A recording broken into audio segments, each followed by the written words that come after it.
Moi j'aime bien ça parce que c'est vite j'ai à cœur de vous parler des silences de Dieu.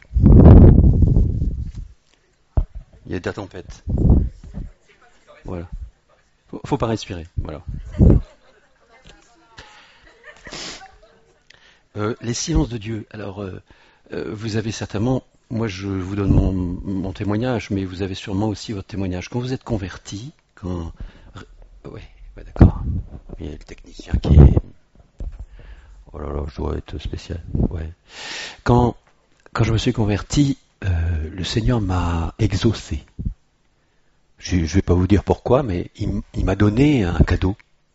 Quand dans ma jeune vie de chrétien, j'étais donc un enfant de chrétien, un petit-fils de chrétien, enfin bon bref, mais j'étais pas chrétien. Hein, bon. Et puis je me suis converti et j'ai demandé à Dieu quelque chose un jour et il m'a exaucé. Et ce qui a été merveilleux pour moi, c'est que il avait fait un cadeau, donc l'exaucement, un emploi, hein, pour tout vous dire, c'était inespéré. Et puis aussi le fait que Dieu m'ait répondu. J'avais compris que Dieu me répondait. Dieu est là, il existe, la preuve c'est qu'il intervient. Et puis cette expérience de jeune chrétien, ça m'est arrivé d'en parler avec d'autres, et d'autres m'ont dit la même chose que ce que je vais vous dire, et je comprends pas. C'est que moi, quand j'étais jeune chrétien, je demandais quelque chose à Dieu, il me répondait.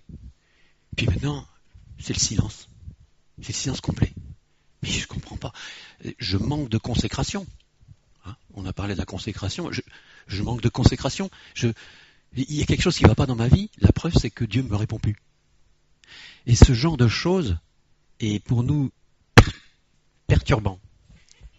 Hein, c'est le cas de lire. Hein. C'est perturbant.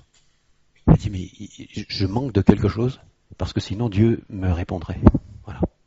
Alors, je voulais donc vous donner des exemples des silences de Dieu. On va en prendre dans la Bible. Vous en avez certainement des exemples. Un premier exemple, c'est 3 jours et 3 nuits. Ça vous fait penser à quelque chose? À quoi? Jonas, oui. Ça fait penser aussi à Seigneur Jésus. Oui. Est-ce que ça vous fait penser à d'autres expériences où il y a 3 jours et 3 nuits aussi? Abraham, Dieu vient dire une chose inouïe à Abraham. Nous voyons qu'Abraham habitait à Beersheba, hein, dans le sud, enfin plus ou moins dans le sud d'Israël, et il y resta très longtemps. Il nous est dit ça dans Genèse, chapitre 21, verset 33. Et nous imaginons souvent que Abraham et Dieu étaient en communion, mais qu'ils se voyaient tous les jours, un peu comme Adam et Ève voyaient Dieu tous les jours. Mais non, Abraham a eu des silences dans sa vie énormes, qui ont mis du temps. Et il y a des moments, Dieu arrive, comme un cheveu sur la soupe, excusez-moi l'expression, mais il arrive comme ça, tout d'un coup. Et il lui demande quelque chose. Et à la fin de sa vie, il était très vieux, Dieu vient le voir. Et là, qu'est-ce qu'il lui dit? Il dit quelque chose de super, bien sûr. Hein. Il vient voir Abraham. Abraham peut être joyeux, parce que Dieu va venir se révéler à lui, dire des choses nouvelles, des choses excusez-moi, ça fait... Et des choses qui vont encore l'enrichir, quoi. Hein, et il lui dit quelque chose de terrible, vous savez bien. Hein, il ne va pas lui faire un cadeau. Il va venir le voir pour s'entretenir avec lui de quelque chose. Prends ton fils. Genèse 22, 2. Pas Ismaël, hein, ton fils unique, celui que tu aimes, Itzhak. Va-t'en au pays de Moria. Et là, offre-le en holocauste sur l'une des montagnes que je te montrerai. Au pays de Moria. Donc Abraham va faire un trekking avec tout son attirail, ses serviteurs. Hein, et vous savez que le pays de Moria, ouais, et vous savez que le pays de Moria, c'est loin de Beersheba. Hein, c'est dans les montagnes du nord. Ça pourrait faire l'objet, surtout en sport d'hiver, d'un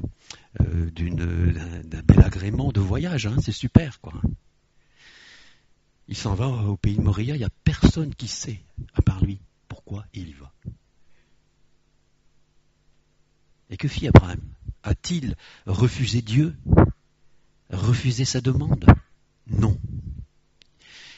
Silence de Dieu pendant des années, et tout d'un coup Dieu arrive, on s'attend à ce qu'il dise quelque chose de super, et puis voilà que pan, c'est quelque chose de pire que tout. Pire que tout. La promesse, etc. Tout ça, ça va partir. C'est incompréhensible, c'est absurde, mais on aurait raison de se révolter contre Dieu, dirions-nous peut-être. Hein. Mais immédiatement, le matin, Abraham se lève de bon matin et il part avec son fils. 75-80 kilomètres. Hein. Il n'y a pas d'autoroute, évidemment, il y avait les sentiers, tout ça. Et il monte. Et 3 jours plus tard, il voit le mont Moria. Et puis, qu'est-ce qui se passe? Ça use le moral, 3 jours. 3 jours. Ça use les souliers, hein, mais ça use le moral aussi. Il n'y en a qu'un seul qui a le moral dans les talons. C'est Abraham. Il a derrière lui son fils, qui lui pose des questions. Tiens, regarde papa, il y a un aigle, là tu vois. Enfin, vous imaginez, pendant 3 jours et 3 nuits, silence de Dieu. Et au bout du 3e jour, il voit le mont Moria. Les serviteurs, bon, écoutez, vous nous laissez, moi et le fiston, nous montons pour adorer. Vous restez là, puis on reviendra. Alors, est-ce qu'il pensait réellement déjà qu'il reviendrait? Enfin, en tout cas, il faut y aller. Abraham avait accueilli Dieu au moment où Dieu est venu lui dire d'abandonner l'idée que son fils puisse vivre. Et même, c'est Abraham qui devra tuer son propre fils par obéissance à Dieu. Cette épreuve d'Abraham était à la fin de sa vie. C'était pas une expérience de début de vie spirituelle. Et c'était à la fin de sa vie terrestre avec Dieu. N'imaginons pas que parce que nous sommes des vieux chrétiens, imaginons, qu'on n'aura pas encore de tristes, d'apparentes situations terribles que nous devrons vivre. C'est pas parce qu'on est plus consacré à Dieu que Dieu ne va pas faire des choses qui nous perturbent. C'est ce qui s'est passé pour Abraham. Et c'était Abraham, le père des croyants. Hein. Et c'est pas pour rien. Vous voyez ? Voilà. Est-ce que nous sommes capables d'accueillir Dieu lorsqu'il nous demande l'absurde ? Quand on sait réellement que c'est de l'absurde, hein, il ne s'agit pas d'égarroger dans sa tête, non. Quand on sait réellement que c'est Dieu qui nous le demande. Voilà. Ça, c'est encore un 3 jours et 3 nuits que nous connaissons bien. Il y a un autre 3 jours et 3 nuits qu'on connaît aussi. C'est sur le chemin de Damas. Il y a un gars qui s'en va sur Damas et il a l'intention d'aller nettoyer la ville de Damas de tous les hérétiques qui sont en train de tuer le message de Adonai. Hein, et il arrive en vue de Damas. Et puis là, paf, il lui arrive un sale coup. Il se retrouve aveugle. Il rentre dans Damas comme un fou, quoi, avec des gens qui le tiennent parce qu'il est secoué, quoi.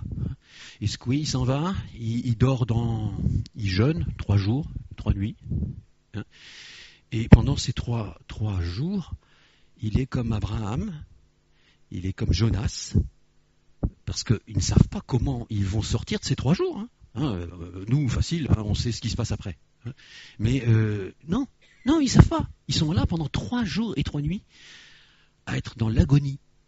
Lui, l'apôtre Paul, c'est un peu différent. C'est « j'ai tué des témoins de Adonai. J'ai tué des témoins de Yahvé. J'ai tué des témoins de Elohim. » C'est un juif. Et il se rend compte que tout en étant un bon juif, il a fait exactement l'inverse de ce qu'il pensait. Et il était très, très, très, très érudit dans la foi, et on le sait bien. ça ne l'a pas empêché d'être complètement à côté de la plaque. 3 jours et 3 nuits. Et là, Ananias va venir, il n'ose pas, même Ananias, il hésite, il se dit, tu te rends compte, Dieu, Et Ananias aussi, lui, il a son épreuve. Mais lui, c'est pas 3 jours et 3 nuits. Et juste là, il obéit à Dieu et il va voir, et il dit, Saül, Saul, mon frère, le Seigneur m'a appelé pour te libérer. Voilà. Donc, vous voyez, les silences de Dieu sont liés, pour nous, à une absurdité. Il y a quelque chose que nous vivons et qui peut et pour lesquels on serait en droit de perdre la foi. Enfin, en droit, c'est entre guillemets. Mais vous voyez que c'est possible que des gens qui sont sollicités comme nos frères et sœurs persécutés, on peut comprendre qu'à un moment donné, ils s'en vont. J'ai dans ma famille, sur Dunkerque, quelqu'un qui est venu voir Marie-France à Onésime et puis qui dit moi je vais plus nulle part parce que je préfère rester avec Dieu tout seul, mais je ne veux pas de communion avec mes frères et sœurs, j'en veux plus, j'étais dans telle assemblée, dans telle autre, je veux plus. Donc il est en souffrance, et bon, puisque c'est de la famille, je connais, il est en souffrance, mais nous voyons qu'Abraham n'a pas fait ça. Nous voyons que l'apôtre Paul n'a pas fait ça. Pour Jonas, il avait aucune chance de s'en sortir. Il était déjà dans l'estomac du poisson, donc c'était fini pour lui, quoi. Hein. Mais oui, il a pu en sortir. Et je me dis que le Seigneur Jésus-Christ, dans ces 3 jours et 3 nuits où il était dans le sein de la terre, comment ça s'est passé? Est-ce qu'il avait la certitude qu'il allait être exaucé? Certains versets, on ne discutera pas de cela, mais certains versets nous laissent supposer qu'il a été exaucé pour sa fidélité envers Dieu. Lui-même, Jésus, Dieu le Père. Voilà. Alors, voilà les silences de Dieu. Les silences de Dieu, comment dire? Décidément, je crois qu'on va changer.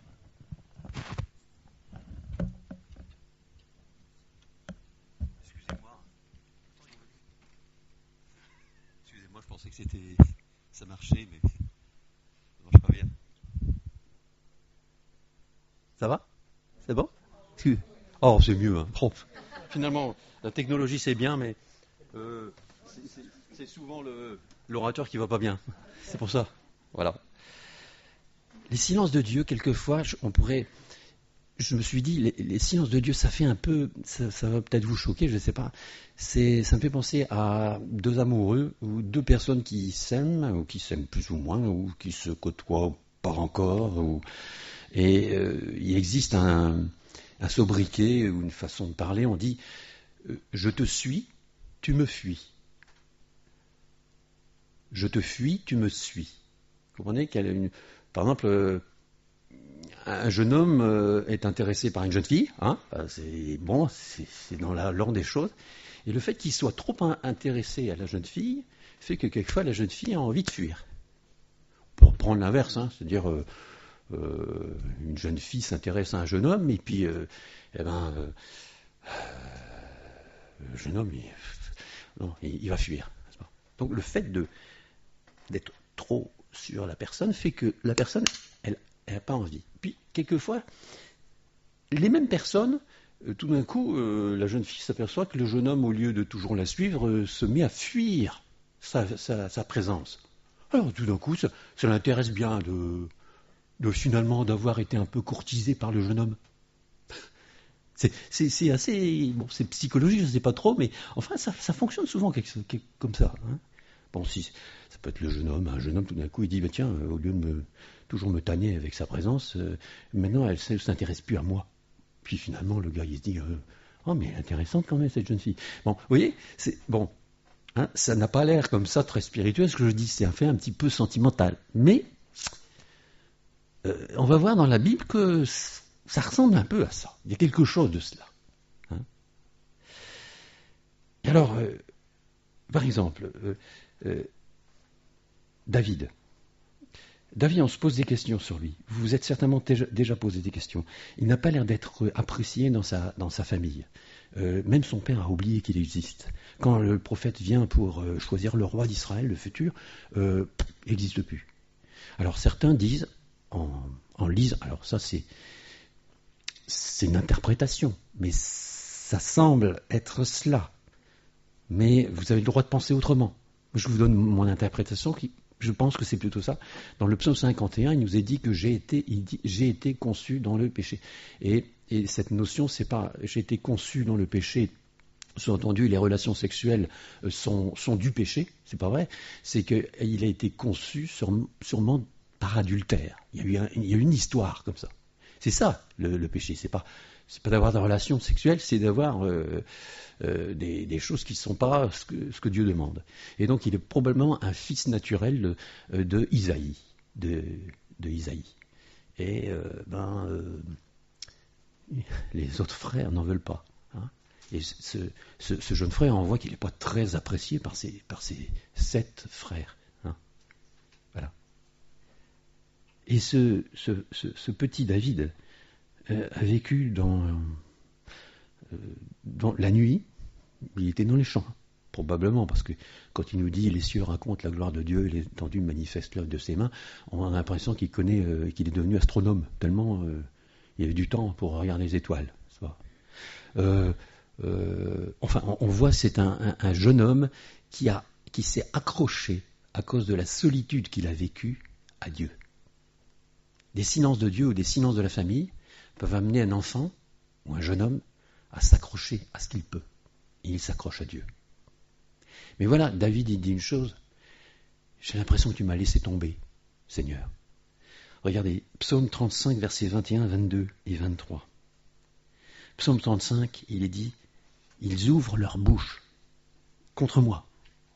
Et ils disent, nos yeux voient, nos yeux regardent. Ils regardent quoi? Mais ils regardent la déchéance de David. Ils regardent les problèmes de David. Et ils disent, super, on est content que David puisse se casser la figure. Super, parce que David, il va mourir. Qu'est-ce que ça nous fait plaisir? Et lui, il dit, mais Seigneur, regarde ce qui se passe. Et qu'est-ce que j'ai fait? Verset 22, ne reste pas dans le silence. Ne reste pas dans le silence. Et puis, c'est un cri que nous serions capables de donner aussi quelquefois. Ne reste pas dans le silence. Seigneur, ne t'éloigne pas.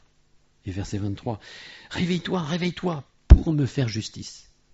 Donc ce psaume 35, c'est pas égoïste, mais c'est pour lui. C'est pour lui-même. Écoute, Seigneur, sauve-moi, parce que j'en peux plus. Je suis dans la détresse. Voilà. Puis Dieu, il n'est pas là. Il est silencieux. On a un autre exemple, c'est dans le psaume 83. Ô Dieu, dans le psaume 83, ô Dieu, ne reste pas dans le silence. Ne te tais pas et ne te repose pas, ô Dieu. Il faut que tu constates, verset 3, verset 2 c'est ça, et verset 3 on pourrait le traduire, il faut que tu constates, Dieu, que tes ennemis, ils vont te tuer. Toi, Dieu, ils vont te tuer. Ils veulent te détruire. Ils veulent détruire Dieu. C'est comme si c'est possible. Et ton peuple avec. Et toi, verset 2, ne reste pas dans le silence. Et aujourd'hui, quand on voit ce qui se passe dans ce monde, excusez-moi, mais vous êtes comme moi, il y a des moments où on dit, mais Seigneur, mais réveille-toi, fais quelque chose. Tu restes dans le silence, mais pourquoi? Et là, on est titillé dans notre fou. Est-ce que je dois encore faire confiance à Dieu? Parce qu'il fait rien. Voilà. Dans le psaume 74, il est dit, n'oublie pas les verset 23 du psaume 74, n'oublie pas les clameurs de tes adversaires, le tumulte croissant de ceux qui s'élèvent contre toi. Nous voyons aujourd'hui, mais ce n'est pas d'aujourd'hui, des gens qui sont opposés à toute idée de Dieu, opposés à toute idée de pardon, d'amour, de Jésus-Christ qui vient pour sauver les pécheurs. Mais tout ça, c'est stupide pour beaucoup. Et nous, on dit, mais Seigneur, mais tu pourrais te révéler à certains. Et il le fait, heureusement. Mais pas dans nos pays, plus dans l'islam. plus ailleurs. Nous avons donc un paradoxe. Nous avons le silence de Dieu et notre certitude que Dieu devrait ne pas être silencieux. C'est pas normal, Seigneur, tu restes silencieux, tu ne devrais pas. Et ça ne l'empêche pas de rester silencieux. Seigneur, tu vois, j'avais besoin de réussir cet examen. C'était super. Pourquoi tu n'as pas permis? Réponds-moi. Silence. Seigneur, tu vois, je suis malade et je réduis mon efficacité pour faire ce que je pensais faire bien. Et tu ne me guéris pas. Réponds-moi. Donne-moi juste un petit truc, un petit clin d'œil pour savoir que tu es encore là. La réponse, non. Silence de Dieu. Silence. Alors, ça nous chamboule. Ça me chamboule. C'est peut-être que moi, il y a peut-être que moi qui suis chamboulé dans cette assemblée. Mais voilà. Mais moi j'ai appris qu'il y avait un peuple qui est resté 400 années dans l'esclavage, sans avoir une seule fois entendu la voix de Dieu. Bien sûr, ce peuple criait à Dieu, parce qu'on le sait après, hein, quand Dieu voit Moïse, il lui dit, tu sais, les cris du peuple sont venus jusqu'à moi. Ça fait déjà un bail hein, qu'il y avait des cris du peuple, puisque ça faisait 400 ans. 400 ans. Si nous on devait attendre Dieu 400 ans, il faudra qu'on fasse du jogging et puis qu'on se mette en bonne santé hein, pour rester 400 ans en vie. Bon, 400 années de silence. C'est quand même absurde. On a l'habitude, hein, c'est notre culture chrétienne, mais 400 années de silence. Et puis, ben voilà, Dieu dit, il est silencieux. Voilà. Un silence de Dieu qui dure 400 ans jusqu'à Moïse. Vous pouvez imaginer. Et puis, j'ai appris qu'il y avait un peuple aimé de son Dieu qui, après avoir eu les commandements et les écrits de Dieu, jusqu'au livre de Malachie, n'a plus entendu la voix de Dieu pendant 400 ans. Un silence de Dieu qui dure, 400 ans, d'années aussi, jusqu'à Jésus. Jésus, celui dont Moïse parle et qui dit « Je vous enverrai », Dieu vous enverra un prophète comme moi. Hein. Donc vous voyez, il y a la similitude, hein, Moïse lui-même en parle. Deutéronome 18, 15. 400 ans. Alors moi, quand Dieu reste 4 secondes sans moi, sans me répondre, ou 4 mois, ou 4 ans, c'est dur. Hein. Et nous, c'est 400, à côté de 400 ans, c'est rien du tout. Hein. Alors, je vous donne un exemple, par exemple, un nourrisson. On sait, hein, maintenant, un nourrisson, quand il est fusionnel avec sa mère, hein, il vient juste de naître, hein, et puis il se croit la mère, et il ne fait aucune différence entre la mère et lui, c'est lui. Hein. Sa mère, c'est lui, et lui, c'est celle qui est constamment devant lui, bébé, il est avec. Voilà. Il est lié à ça. Hein. Il est lié à sa mère. On pourrait dire bébé tout-puissant. Parce que dès qu'il pleure, bébé, voilà, il est bébé tout-puissant. Bon, voilà. Est-ce que c'est normal qu'il soit comme ça? Là, on ne va pas non plus commencer à réfléchir, mais on sait que la chute étant venue, peut-être que si le bébé, dans un autre monde, enfin dans une autre situation que nous aurions pu connaître, n'existe pas, bien sûr, mais il aurait peut-être déjà des notions spirituelles qui l'empêchent de se regarder comme tout-puissant. C'est pas impossible. Il suffit que la mère disparaisse et de son champ visuel pour qu'il hurle ou qu'il pleure ou qu'il se sente pas bien, hein, parce que ça lui révèle une sorte de vide, une sorte de néant. Et si elle n'existe plus, alors lui, il n'existe plus non plus. Bon, le papa est là, hein, on peut espérer, pour enseigner à son enfant qui existe en dehors de sa mère, quoi. Et justement, il est un peu là pour ça, pas uniquement, bien sûr. Quand même. C'est à dire que le silence de la mère, ce serait l'inexistence de la mère. Pas vrai. Et je me demande si parfois je ne fais pas comme ça avec Dieu. Le silence de Dieu voudrait dire que Dieu est inexistant. Parfois, on est des bébés en Christ. Enfin, en tout cas, moi, je me vois un peu comme ça. Hein. Quand maman réapparaît, dans son champ de vision, il gigote de ses 4 petits membres, hein, Et maman est ressuscitée. Hein, c'est extraordinaire. Hein. Il lui faut la preuve visuelle que maman existe pour qu'elle existe.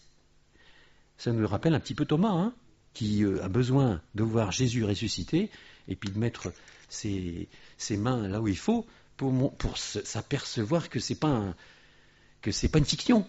Hein. Et vous pouvez transposer à d'autres situations. Vous voyez vos situations, et bon, j'ai les miennes, bon, voilà. Et dans 1 Pierre chapitre 1 verset 4, il nous est dit que toute chair retourne au silence de la poussière. Toute chair retourne au silence de la poussière. C'est ce qui nous est dit dans Genèse chapitre 3 verset 19 et ce qui nous est rappelé dans 1 Pierre 1 24. Il nous est dit même que la fleur, il parle de la fleur qui est jolie, et il fait certainement allusion à ce que dit Jésus. Il dit, vous savez, même Salomon, dans toute sa gloire, n'a pas été vêtu comme une fleur, hein, qui est bien plus belle et bien plus élaborée que les vêtements de Salomon, hein, et de Salomon lui-même. Et au verset 24, il dit, par contre, la parole de l'Éternel n'est pas silencieuse. 1 Pierre 1, 25. La parole du Seigneur n'est pas silencieuse. Elle est éternelle. Et cette absence de silence, c'est l'Évangile. Donc, l'apôtre Pierre a l'air de nous dire, bon, Dieu n'est pas là. Vous ne le voyez pas. Mais vous avez un bouquin. C'est même un très bon bouquin. C'est Al-Kitab al-Mukdesh pour les Arabes, hein, c'est le livre saint pour nous, et c'est la révélation de Dieu. Et là-dedans, si on a le Saint-Esprit, on se retrouve avec Dieu facile, même si Dieu est silencieux. La bonne nouvelle du salut en Jésus-Christ, par sa mort à la croix et sa résurrection, est inscrite là-dedans, dans n'importe quel endroit où on y va, on peut y trouver des traces. Donc, on rejette, c'est ce que nous dit l'apôtre Pierre, hein, il dit, on rejette tout ce qui est masqué, on ne veut plus de mensonges, hein, et le Saint-Esprit a tellement titillé notre conscience qu'on n'a plus qu'un seul désir, écouter Dieu. Ne plus nous écouter nous-mêmes, oui, mais Dieu, tu ne parles toujours pas. Ben, si, dans 1 Pierre 2, verset 1, il nous est dit, rejetant donc tout ce qui est masqué, les mensonges, on désire voir notre... Alors je vais vous choquer. On désire voir notre mère, ouais, notre mère boire le lait de notre mère. Et vous savez ce que c'est? El Shaddai, dans le contexte judaïque, El Shaddai, c'est donc le tout-puissant. Mais en fait, on pourrait dire le tout-nourricier, celui qui donne la nourriture. Et donc, le Dieu d'Abraham, c'est El Shaddai. Et quand il rencontre Melchizedek, c'est Elyon. C'est-à-dire que le Dieu nourricier, c'est aussi le Dieu qui est au-dessus de tout. Il fait les deux en même temps. Il est près de toi, et il est en plus très haut et très difficile à atteindre, et en même temps, il veut se faire connaître. C'est un Dieu particulier. C'est le seul Dieu qui existe, mais il est comme ça. El Shaddai, le Tout-Puissant, ça vient de Shad Mamel. Hein. Donc ici, dans cette auguste assemblée, nous avons des gens qui portent des mamelles, hein, parce qu'ils représentent Dieu aussi. Faisons l'homme à notre image, homme et femme. Et donc, chacun ayant son rôle en tant que mari et femme, par rapport aux enfants, nous représentons la façon dont Dieu est. Et c'est pour ça qu'il nous a créés hommes et femmes. Enfin, pas uniquement pour ça. Voilà. Hein. Donc, dans 1 Pierre 2, 1, il nous est dit, rejetant donc tout ce qui est masqué, les mensonges, on désire voir notre mère, Dieu notre mère, c'est un peu... Théologiquement, je crois que je vais me faire avoir. Là. Il y a des gens qui vont me créer des problèmes. Mais il est le Père, hein, et le Père céleste, mais il est aussi le nourricier. Et il le fait par quoi? Alors, c'est marqué. Hein. C'est marqué. Ce bébé que je suis a trop l'habitude de se croire bébé tout-puissant. Et il tire après les mamelles spirituelles pour avoir... voilà. Et il veut entendre sa mère, enfin son père, quoi. Enfin, Dieu, quoi. Voilà. Hein. Et le verset 2 de 1 Pierre 2 dit bien, nous désirons comme des enfants nouveau-nés. Le lait spirituel et pur, pour grandir en maturité. C'est ce qui est dit un peu, on peut le dire autrement, pour le salut, à une condition, c'est que nous savons que Dieu ne reste pas dans le silence. On pourrait dire ça comme ça. Il ne reste pas dans le silence. Et qu'il est bon, verset 3. Donc spirituellement, on va s'approcher de lui. Même si nous sommes en souffrance de la part des autres, des hommes, des femmes, on va s'approcher de lui. Donc on va s'approcher, rechercher ce qu'il veut lui. Et on s'occupe un petit peu moins, enfin je dis on, mais c'est un peu impoli, je veux dire, je vais essayer moi, de m'occuper un peu moins de moi et un peu plus de lui. Il s'en contente, parce qu'on commence à comprendre qu'il veut notre croissance. Et on commence à comprendre que parce que ces silences sont liés à notre croissance. Et que comme le bébé va commencer à comprendre qu'il est mature, même si maman elle est à New York et papa à Tokyo, il va, en tant qu'être humain mature, adulte, il arrive à s'assumer sans ses parents, quoi. Et c'est ce que Dieu veut, c'est que nous soyons adultes et matures, qu'on n'ait plus besoin de lui, enfin, entre guillemets. Voilà, il y a de ça. Donc, comprendre ce qu'il veut lui, parce qu'on commence à comprendre qu'il veut notre croissance, notre épanouissement, comme un père qui désire que son petit gars devienne un homme mature et responsable. Comme un père qui désire que sa petite chérie devienne mature, accomplie, responsable. Sa création belle et resplendissante, d'une beauté spirituelle inégalée, c'est l'Église. Alors les stars de cinéma et de la télé, ils peuvent aller se rhabiller, c'est rien du tout à côté. C'est rien du tout. Dieu montrera un jour son Église comme la plus merveilleuse création de l'univers. C'est son projet. C'est son bébé. Et quelqu'un est en train de construire une voiture nouvelle, électrique ou je sais pas quoi, et puis il garde, il protège son truc, et il dit aux gens, touche pas à mon bébé, touche pas à mon projet. Dieu il dit ça aussi, touche pas à mon bébé. C'est nous. Dans Apocalypse, chapitre 21, verset 2, je vis descendre du ciel, dit l'apôtre Jean, d'auprès de Dieu la ville sainte, la nouvelle Jérusalem, préparée comme une mariée qui s'est parée pour son époux. Quelque chose de merveilleux, quelque chose qui est lié à ce que nous voyons théoriquement aujourd'hui entre un jeune homme et une jeune fille.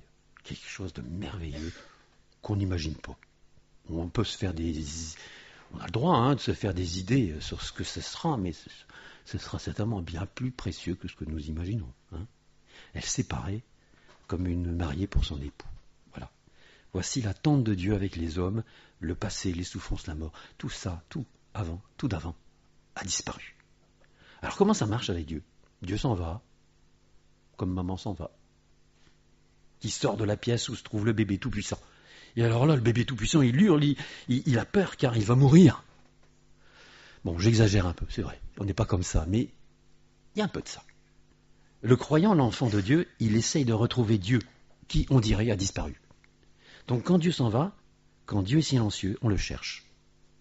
Quand Dieu est trop près, trop habitué, on aurait tendance à le laisser tomber. Vous voyez, Dieu est un éducateur, un pédagogue pour moi, pour vous. Et quelquefois, il n'y a pas d'autre solution.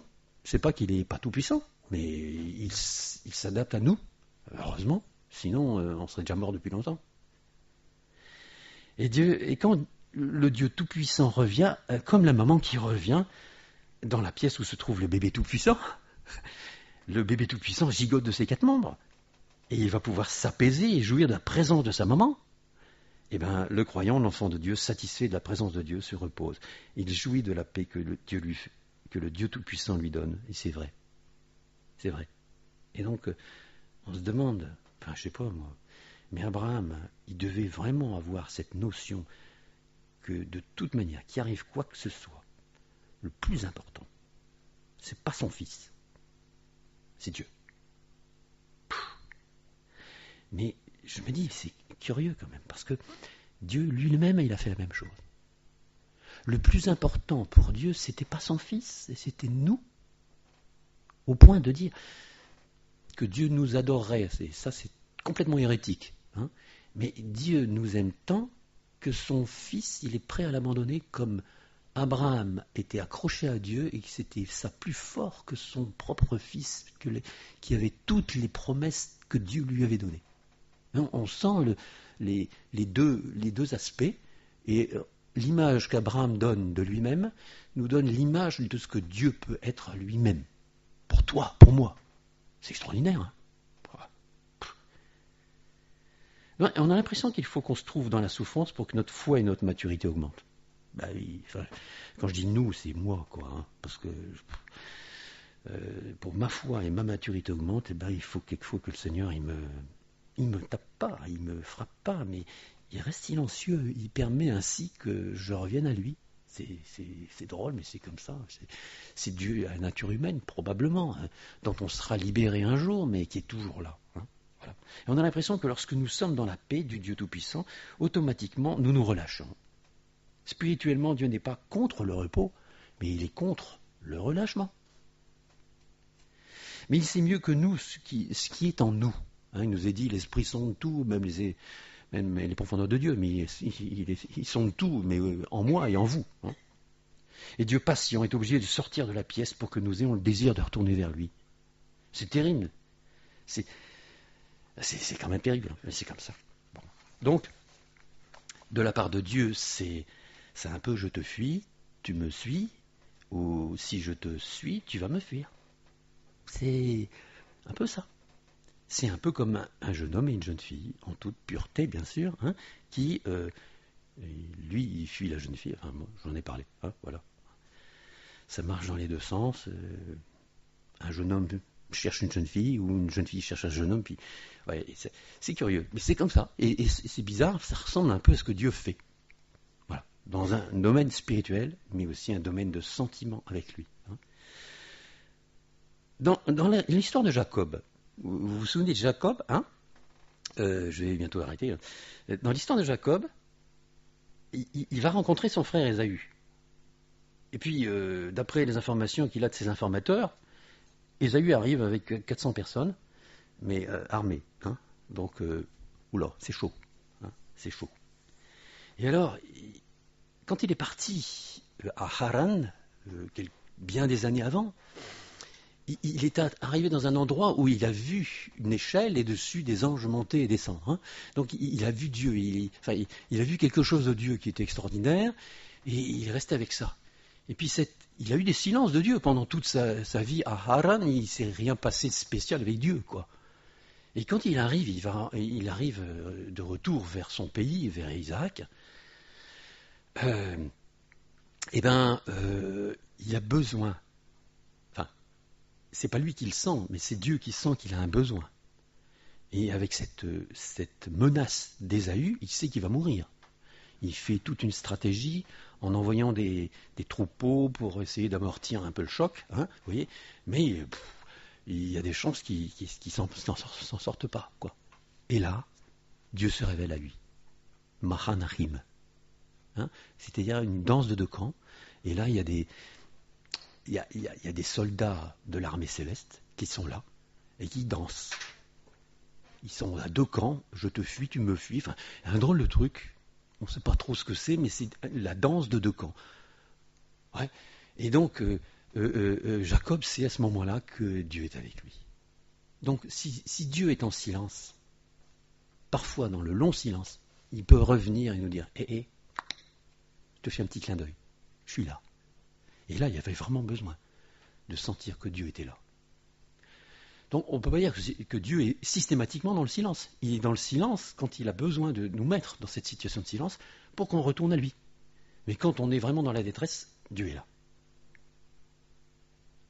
Alors, il y a une expression dans le Cantique des Cantiques qui est la même. Mahanachim, qui veut dire une danse de deux camps.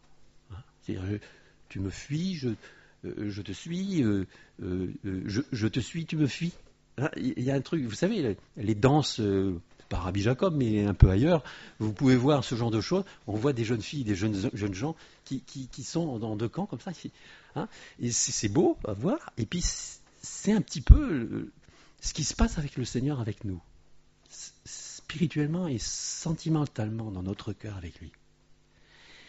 Et donc, à un moment donné, Vous voyez, dans le Cantique des Cantiques, chapitre 3, verset 1, il me fuit, je le poursuis. On pourrait, le chapitre 3 des Cantiques, verset 1, vous pouvez regarder, c'est un petit peu ça. Mon bien-aimé n'est pas là et je le cherche. Et puis, il me poursuit après et c'est moi qui le fuis. C'est ce que dit la jeune fille. Hein, c'est dans le chapitre 5, verset 2. Et puis, à un moment donné, je l'ai perdu et je veux le retrouver. Et c'est dans le verset 6 du même chapitre 5. Il y a quelque chose de curieux qui est lié à l'absence ou à la présence du bien-aimé ou de la bien-aimée. Hein. Et les spectateurs, ils disent à un moment donné, pourquoi vous regardez la Shulamite comme une danse de camp? Pourquoi vous la regardez comme ça? Parce que la Shulamite, elle est ambivalente. Il n'y a pas que les dames qui sont ambivalentes, hein. Les hommes aussi sont ambivalents spirituellement. L'Église de Dieu est probablement aussi ambivalente. De temps en temps, elle s'approche de Dieu, puis finalement, après, elle s'en retourne.